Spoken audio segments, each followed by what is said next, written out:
ብሩክ ወደ ታይላንድ እንደሚሄድ የሚያውቀው ዝና ብቻ ነው። በሱ በኩል እንደመጡ ማወቅ በጣም ቀላል ነው። ልክ ነሽ።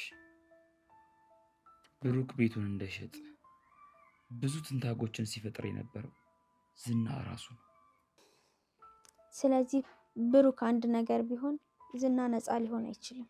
በጓደኛዬም በመወዳት ልጅም መጥቶብኝማ አለቀው። ሞገስ ጓደኛውን ብሩክን ከወደቀበት ቦታ አነሳው። መድብል ወንድሙ የተለያዩ ነገሮችን ቢጠቀምን ወንድሙን ለማዳን የተለያዩ መረጃዎችን በየአቅጣጫው እያጠያየቀ ቢከታተለውም ይህንን ነገር ግን መድብል የሚሆን ማንም ሌላ ሰው ሊያደርገው አልቻለም። ሞገስ ጓደኛ ይህኔ እኔ በሆን ኖሮ የጠፋሁት ሀገሩን ሙሉ ያምሰው ነበር። ስለዚህ እኔ እጅና እግሬን አጣጥፌ መቀመጥ የለብኝም፣ ጓደኛዬን መፈለግ አለብኝ ሲል ወደ ፍለጋው ተቀላቅሏል። ሰላም ሰላም፣ ጤና ይስጥልኝ ውድና የተከበራችሁ የቻናል ቤተሰቦች እንደምን አላችሁ? ቤተሰብ ያልሆናችሁ የደወል ምልክቷን በመጫን ቤተሰብ አድርጎ እንዲሁም ደግሞ ላይክ፣ ሼር፣ ሰብስክራይብ በማድረግ ቤተሰብ ይሁን። መድብል ያገኘውን መረጃ ከሰማ በኋላ ዳጣንና ሞገስን ደውሎ ተገናኝተን መነጋገር አለብን በማለት ሚስጥሩን አጋርቷቸዋል። ብሩክ ችግር ውስጥ እንደገባና የእውነትም ደግሞ ወንድሙ ወንጀለኛ እንደሆነና በጣም ብዙ ገንዘብ ወደ ባንክ አካውንቱ እንደገባለት ያናገራቸዋል። ሞገስም ደግሞ አልገባኝም እንዴት ብሩክ ይህንን ሊያደርግ ይችላል? ይህ በጣም ትልቅ ጥያቄ ነው። ይህንን ነገር ማህሌትና ዝና ሊሆኑ ይችላሉ ብል እንደዛ አይመስለኝም ነገሩ። ምክንያቱም ወንድሜ እኮ ገንዘቡን ተቀብሏል። ስለዚህ ገንዘቡ በአካውንቱ ገባ ማለት ደግሞ ስምምነት ፈጥሮ ወንጀል ውስጥ ተስማምቶ ገብቷል ማለት ነው። ስለዚህ ወንድሜ ወንጀለኛ ነው ይላል። ሞገስም ታዲያ ፖሊሶች ውስጥ ምን ላይ ደረሱ? ፖሊሶችም ደግሞ ምርመራውን ኬዝ እንደያዙትና ምርመራ እያደረጉ እንደሆነ እየፈለጉት እንደሆነ ይናገራል። ሞገስም ይህንን ነገር በጭንቅላቱ እያመላለሰ ወደ ቤቱ ተመልሶ ይሄዳል። ለማንኛውም ማፈላለግ አለብን፣ ከዚህ በፊት ስለ ግል ጥቅም በእኔ ላይ ያካበተ ከሚለው አስተሳሰቡ ወጥቶ አሁን ላይ ጓደኛ ማገዝ አለብን በማለት ትኩረቱን 100% ወደ ብሩክ አድርጓል ማለት ነው። በአንድ ነገር የተረበሸውና የቤት ስራ የሆነበት ዝና ደግሞ ማህሌትን በመጥራት ሲፈልግ በእርግጫ ይላታል፣ ሲፈልግ ደግሞ ይፈልጋታል። ለአንድ ነገር ትጠቅመዋለች።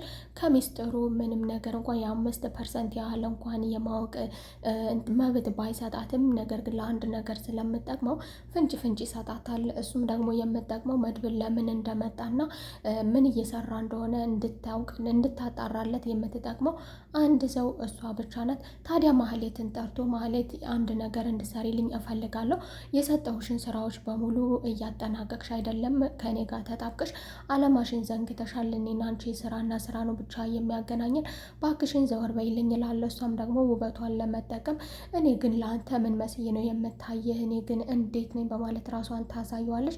እሷን ለመሆኑ ቆንጆ አይደለሁም እንዴ? ለምንድን ነው ግን የኔ ውበት አልታየህ ያለው በማለት ዝናን ለማማለል ትሞክራለች።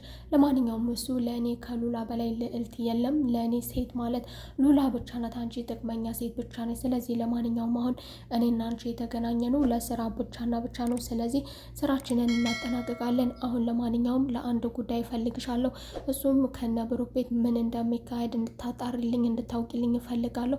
መድብል የሚባል ሰውዬ በዚህ ሰዓት ለምን እንደመጣና እንዲሁም ደግሞ አሁን ላይ ምን እያደረገ እንደሆነ ይህንን ማወቅ እፈልጋለሁ፣ ይህንን ነገር ማወቅ ይኖርብኛል በማለት ይጠይቃታል። እሷም ለምን ብላ አንዳችም ነገር እንኳን ብጠይቀው ለምን የሚል ጥያቄ የመጠየቅ መብት የላትም፣ ከጠየቀችም ደግሞ ስራሽን ብቻና ብቻ እንጂ የሚመለከትሽ ነገር የለም በማለት ይመልስላታል። ታዲያ ማህሌት ደግሞ ዝና ይሄ ነገር ለእኔ በጣም ከባድ ነው፣ ቀላል አይደለም፣ ታውቃለህ፣ እዛ ቦታ መቅረብ አልችልም በማለት እንደሚከብዳት እና ይህንን ማድረግ እንደማችል ትመልስለታለች። ዝናም ታዲያ አፍሽን ምን እንደሚያስከፍትልሽ በደንብ አድርግ ያውቃለሁ በማለት ቸክ ተጽፎላታል። ቸኩንም ሲጽፍላት አሁን መስራት እችላለሁ አቅም አለኝ በማለት መስማማቷን በሚያስቅና በሚያስገርም ሁኔታ ትገልጽለታለች። ማህሌት ለዝና ቆይ አልገባኝም፣ ዝና ለመሆኑ አንተ ሰው ትፈራለህ እንዴ? እኔ እኮ የምትፈራ አትመስለኝም። እናም ደግሞ አልገባኝም፣ ስለ ብሩክ መጥፋት አንተ ምን አገባህ? ለምንድነው ስለሱ የምትጨነቀው? ትላለች። እሱም አየሽ አይደለ እኔ መሀይም ነሽ፣ የመሀይም ፕሮፌሰር ብዬሻለሁ። እናም ደግሞ ስለ እኔ ምንም የምታውቂው ነገር የለሽም፣ 5% እንኳን ያህል ስለ እኔ አታውቂም ያልኩሽም ለዛ ነው። ስለዚህ አሁን እኔ የምፈልገው መድብል የሚባል ሰውዬ ለምን እንደመጣና ምን እየሰራ እንደሆነ መፍራቴ ሳይሆን እኔ የማላውቀው ነገር እንዳይፈጠር ነው ስጋቴ። ስለዚህ መድብል ምን እየሰራ እንደሆነና ምን ሊያደርግ እንደመጣ ማወቅ ይኖርብኛል ለማንኛውም በማለት አስገዳጅ ስራ በመስጠት ይሸኛታል። በሌላ በኩል ደግሞ መድብልና ቅድስቴ ትልቅ የቤት ስራ በጣም ከባድ ነገር የማይቻል ነገር ምሳሌ ናት። ምሳሌ የአባቷ ነገር አትችልም። አባቷን ሳታየው ማደር መዋል ለእሷ በጣም ከባድ ነገር ነው። ስለዚህ እነሱ የእሱን ቦታ ለመሸፈን ያህል የቻሉትን ጥረት እያደረጉ ነው። ሀዘን ላይና ጭንቀት ላይ ሆነው ሳይወዱ በግዳቸው እንዲጨፍሩ ታደርጋቸዋለች። እሷ የምታዘው ነገር ካልሆነ አባቴን ብላ ስለምትረብሻቸው ስለዚህ የፈለገችውን ነገር በሙሉ ያደርጋሉ ማለት ነው። ሀዘን ላይና መረበሽ ላይ ሆነው እያለቀሱም ቢሆን እሷ ስትመጣባቸው ያለ ውድ በግድ መሳቃቸውን ይቀጥላሉ። ምሳሌም እንደምንም ቢያታሉላትም ዞራ ደግሞ ጥያቄዋን መጠየቅ አታቆምም። ቅድስቴ ግን አባዬ ለምንድን ነው እስካሁን ያልደወለልን? እኔ እና እሱ እኮ ውጭ ሀገር ሄደን በነበረበት ጊዜ ለአንቺ እንደውል ነበር። አባዬ ግን ታዲያ ለምንድን ነው አሁን የማይደውልልን? ውጭ ሀገር እኮ እኔም ሄጄ አይቼዋለሁ። የዛኔ ግን አብረን በነበርንበት ጊዜ ለአንቺ እንደውል ነበር። አባዬ ታዲያ አሁን ለምንድን ነው ለእኔ የማይደውልልኝ? የማይመለሱ ጥያቄዎቿን ቀጥላለች።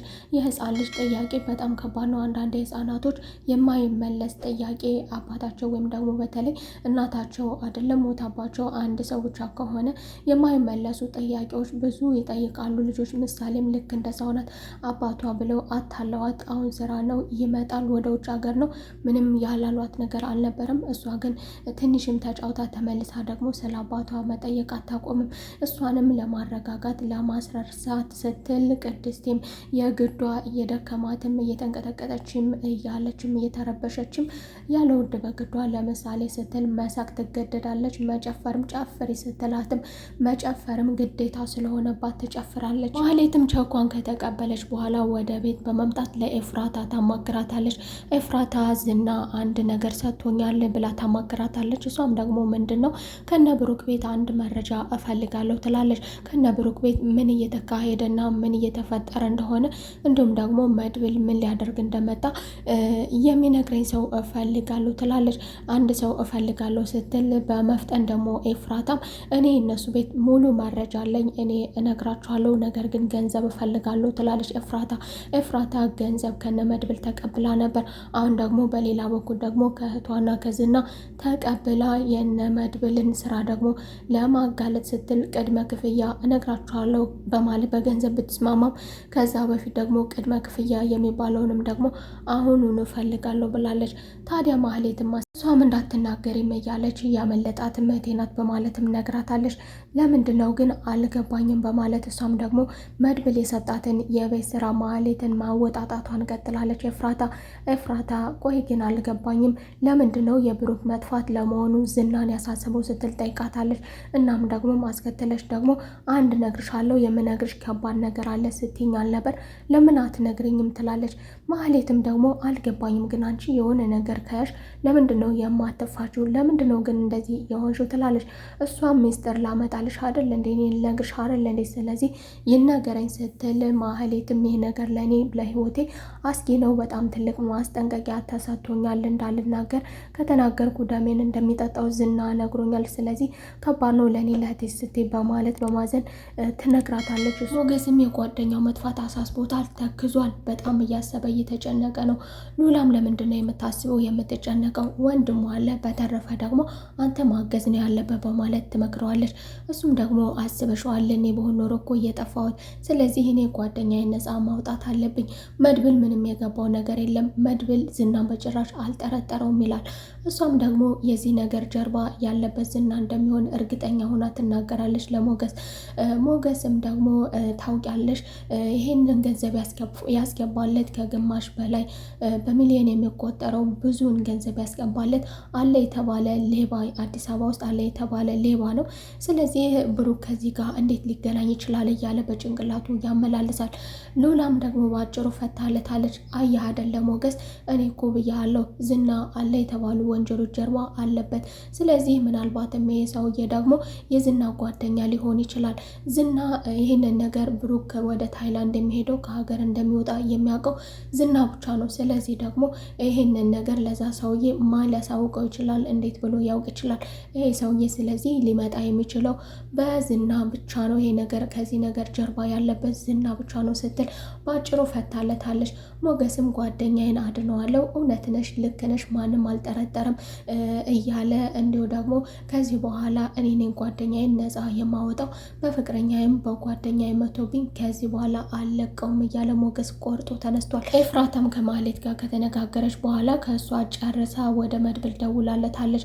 እናም ደግሞ አዲስ መረጃ አለኝ የምነግርህ ነገር አለኝ በማለት ማህሌት የነገረቻትን ነገር በሙሉ ብሩክ ከጠፋበት ጀርባ የመጠጥ አስካሪ መጥፎ ነገሮች ወደ ውጭ ሀገር የሚላኩ ሰዎች ጋር ብሩክ ንክኪ እንዳለውና ገንዘቡ እንደገባለት እሱንም ደግሞ ያደረገው ልጁን ለማሳከም ሲል እቃውን ወደ ውጭ ሀገር ይዞ ለመሄድ ተስማምቶ ገንዘቡን ከተቀበላቸው በኋላ ወደ ቆሻሻ ቦታ ጥሎታል ብላኛለች። ይሄ ነው እንግዲህ መረጃ ያገኘሁት ከማህሌት በማለት እሷ ይሄንን መረጃ ለመድብል አቀብላለች። ብልም ከኤፍራታ ያገኘው መረጃ ይዞ እሪ በማለት ህፃኗ ከቤት እንዳትወጣ እሷን ጠብቂያት፣ ወደ ትምህርት ቤትም ወደ የትም መሄድ የለባችሁም፣ ራሳችሁን ጠብቁ፣ በቃ ወንድሜን አግኝቼዋለሁ፣ ከዚህ በኋላ ወንድሜ ምን ሊሆን እንደሚችልና የት እንደሚያደርጉት መፈለግ ነው ያለብኝ አማራጭ፣ ወንድሜ አሁን ምን እንደገጠመው አውቄያለሁ በማለት ወንድሙን ፍለጋ በማን አለብሽነት ማንም እንደማይነካውና ለወንድሙ እበቀላለሁ ሲል ወንድነቱን አዝሎ ወደ ውጭ ወጥቷል።